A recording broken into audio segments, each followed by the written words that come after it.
Of course, she did not say she was fond of animals as pets, because she had the sense to see that Toad would be extremely offended. When she said good night, having filled his water jug and shaken up his straw for him, Toad was very much the same sanguine, self-satisfied animal that he had been of old. He sang a little song or two, of the sort he used to sing at his dinner parties, curled himself up in the straw, and had an excellent night's rest and the pleasantest of dreams. They had many interesting talks together after that as the dreary days went on, and the gaoler's daughter grew very sorry for Toad and thought it a great shame that a poor little animal should be locked up in prison for what seemed to her a very trivial offence. Toad, of course, in his vanity, thought that her interest in him proceeded from a growing tenderness, and he could not help half regretting that the social gulf between them was so very wide, for she was a comely lass and evidently admired him very much. One morning the girl was very thoughtful and answered at random, and did not seem to Toad to be paying proper attention to his witty sayings and sparkling comments. "Toad," she said presently, "just listen, please. I have an aunt who is a washerwoman." There, said Toad graciously and affably. "Never mind, think no more about it. I have several aunts who ought to be washerwomen." "Do be quiet a minute, Toad," said the girl. "You talk too much, that's your chief fault, and I'm trying to think, and you hurt my head." "As I said, I have an aunt who is a washerwoman. She does the washing for all the prisoners in the castle. We try to keep any paying business of that sort in the family, you understand. She takes out the washing on Monday morning and brings it in on Friday evening. This is Thursday. Now this is what occurs to me. You're very rich, at least you're always telling me so, and she is very poor. A few pounds wouldn't make any difference to you, and it would mean a lot to her. Now, I think if she were properly approached, squared as I believe is the word you animals use, you could come to some arrangement by which she would let you have her dress and bonnet and so on, and you could escape from the castle as the official washerwoman. You're very alike in many respects, particularly about the figure." "We're not," said the Toad in a huff. "I have a very elegant figure for what I am." "So has my aunt," replied the girl, "for what she is. But have it your own way, you horrid, proud, ungrateful animal, when I'm sorry for you and trying to help you." Yes, that's all right. Thank you very much indeed," said the Toad hurriedly. "But look here, you wouldn't surely have Mr. Toad of Toad Hall going about the country disguised as a washerwoman?" "Then you can stop here as a toad," replied the girl with much spirit. "I suppose you want to go off in a coach and four." Honest Toad was always ready to admit himself in the wrong.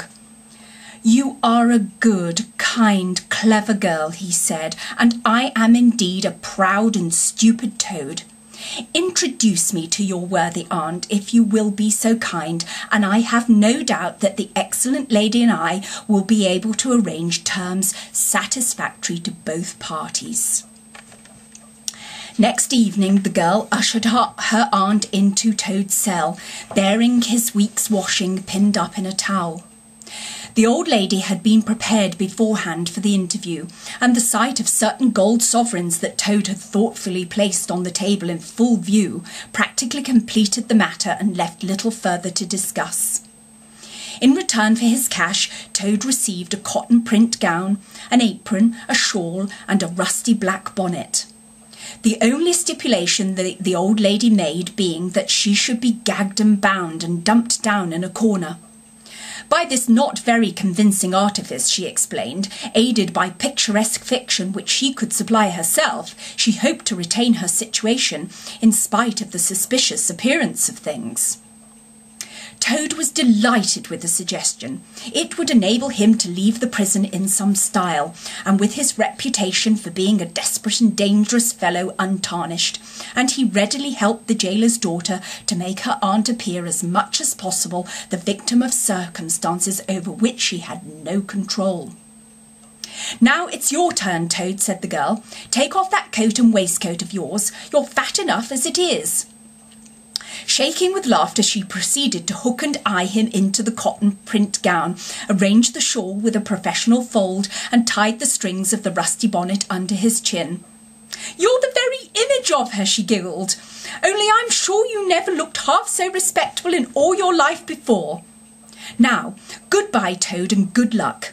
Go straight down the way you came up, and if anyone says anything to you, as they probably will, being but men, you can chaff back a bit, of course, but remember you're a widow woman, quite alone in the world, with a character to lose."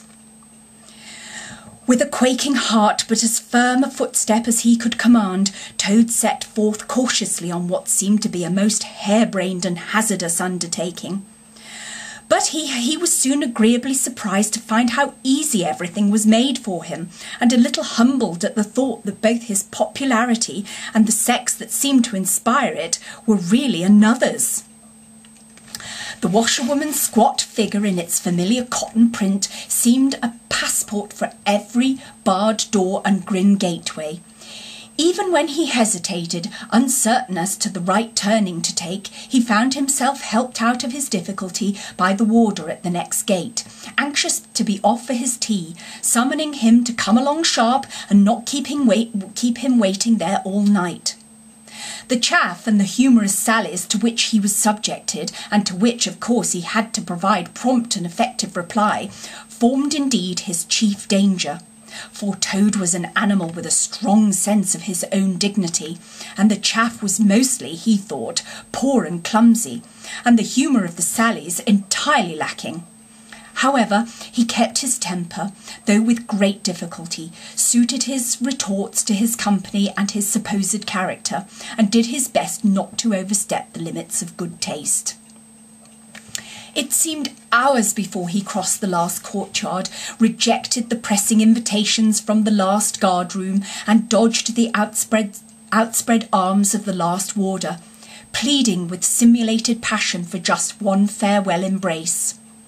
But at last he heard the wicket gate in the great outer door click behind him, felt the fresh air of the outer world upon his anxious brow, and knew that he was free.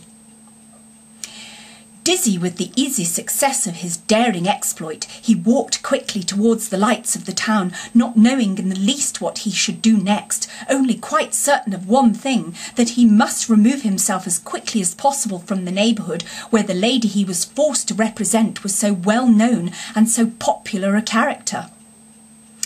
As he walked along, considering, his attention was caught by some red and green lights a little way off to one side of the town, and the sound of the puffing and snorting of engines and the banging of shunted trucks fell on his ear. "Aha," he thought, "this is a piece of luck. A railway station is the thing I want most in the whole world at this moment, and what's more, I needn't go through the town to get it, and shan't have to support this humiliating character by repartees which, though thoroughly effective, do not assist one's self-respect." He made his way to the station accordingly, consulted a timetable, and found that a train, bound more or less in the direction of his home, was due to start in half an hour. "More luck," said Toad, his spirits rising rapidly, and went off to the booking office to buy his ticket. He gave the name of the station that he knew to be the nearest to the village of which Toad Hall was the principal feature, and mechanically put his fingers in search of the necessary money, where his waistcoat pocket should have been. But here the cotton gown, which had nobly stood by him so far, and which he had basely forgotten, intervened and frustrated his efforts. In a sort of nightmare he struggled with the strange, uncanny thing that seemed to hold his hands, turn all muscular strivings to water, and laugh at him all the time, while other travellers, forming up in a line behind, waited with impatience, making suggestions of more or less value and comments of more or less stringency and point. At last, somehow, he never rightly understood how, he burst the barriers, attained the goal, arrived at where all waistcoat pockets are eternally situated, and found not only no money, but no pocket to hold it, and no waistcoat to hold the pocket. To his horror, he recollected that he had left both coat and waistcoat behind him in his cell, and with them his pocketbook, money, keys, watch, matches, pencil case, all that makes life worth living, all that distinguishes the many-pocketed animal, the lord of creation, from the inferior one-pocketed or no-pocketed productions that hop or trip about permissively, unequipped for the real contest.